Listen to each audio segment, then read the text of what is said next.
রাঙ্গামাটির সাজেকে ভয়াবহ আগুনে বেশ কয়েকটি রিসোর্ট সহ প্রায় ১০০ ঘর পুড়ে গেছে। ৪.৫ ঘন্টা পর সেনাবাহিনী, ফায়ার সার্ভিস ও স্থানীয়দের চেষ্টায় নিয়ন্ত্রণে আসে আগুন। দুপুর 12:30টার দিকে অবকাশ রিসোর্টের পাশে আগুনের সূত্রপাত হয়। মুহূর্তে আগুন চারদিকে ছড়িয়ে পড়ে। একের পর এক পড়তে থাকে রিসোর্ট সহ বসতঘর।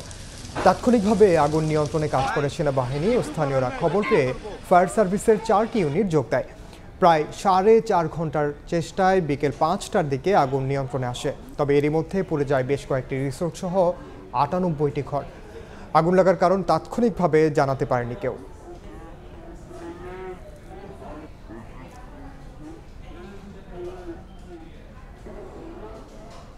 এ বিষয়ে বিস্তারিত জানাতে এই মুহূর্তে রাঙ্গামাটিতে আছেন সহকর্মী হেফাজত সবুজ। সরাসরি যাচ্ছি তার কাছে।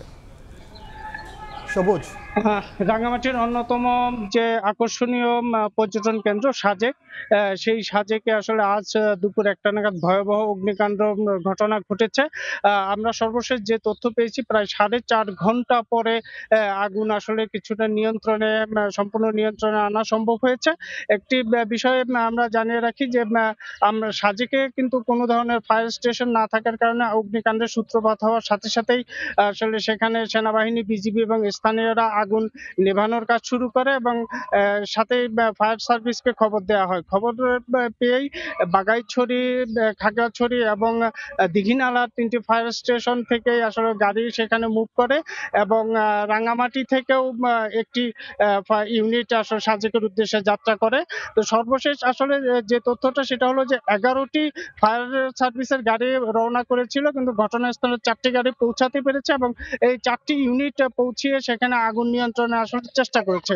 আমরা ওখানে কথা বলেছিলাম আসলে যে রিসোর্ট মালিক সমিতির সভাপতি সুবর্ণ দেব বর্মনের সাথে। তিনি আমাদেরকে যেটা জানিয়েছেন সেটি হলো যে দুপুর ১টার কিছু পরে আসলে অবকাশের পাশে থেকে আসলে অগ্নিকাণ্ড তারা দেখতে পায় এবং মুহূর্তের মধ্যে সেই অগ্নিকাণ্ড আশেপাশে যে রিসোর্ট আছে সেগুলিতে ছড়িয়ে পড়ে। আসলে পানির পর্যাপ্ত যোগান না থাকার কারণে আসলে এই আগুনকে তাৎক্ষণিকভাবে কোনোভাবে নিয়ন্ত্রণ করা সম্ভব হয়নি, যার কারণে আসলে আগুনের তীব্রতা বেড়ে যায়। এবং আমরা আরেকটি বিষয় আসলে জানিয়ে রাখি যে আমরা কথা বলেছিলাম সেখানকার চাঁদের বাড়ি যে রিসোর্ট রয়েছে তার মালিক ইয়াছিনের সঙ্গে। তিনি আমাদেরকে জানিয়েছেন আসলে ক্ষয়ক্ষতির পরিমাণ তার রিসোর্টটিও আগুনে জ্বলে গেছে এবং সে সেখান থেকে একটি সুতা পর্যন্ত বের করতে পারেনি। আমাদেরকে এমনটা জানিয়েছেন। তিনি জানিয়েছেন যে তিনি নয়, এখানে যে রিসোর্টগুলো পুড়ে গেছে সেখানে আসলে তারা সকলে আসলে একেবারে নিঃস্ব হয়ে গেছে। সর্বশেষ যে তথ্যটা আমরা বিভিন্ন মাধ্যম থেকে আমরা পেয়েছি, প্রায় ৯০টিরও অধিক আসলে সেখানে যে রিসোর্ট সেগুলি সম্পূর্ণরূপে পুড়ে গেছে। তো রাঙ্গামাটির সাজেকের যে ভয়াবহ অগ্নিকাণ্ড, এই ছিল আমার কাছে তার সর্বশেষ। সরাসরি যুক্ত ছিলাম রাঙ্গামাটিতে।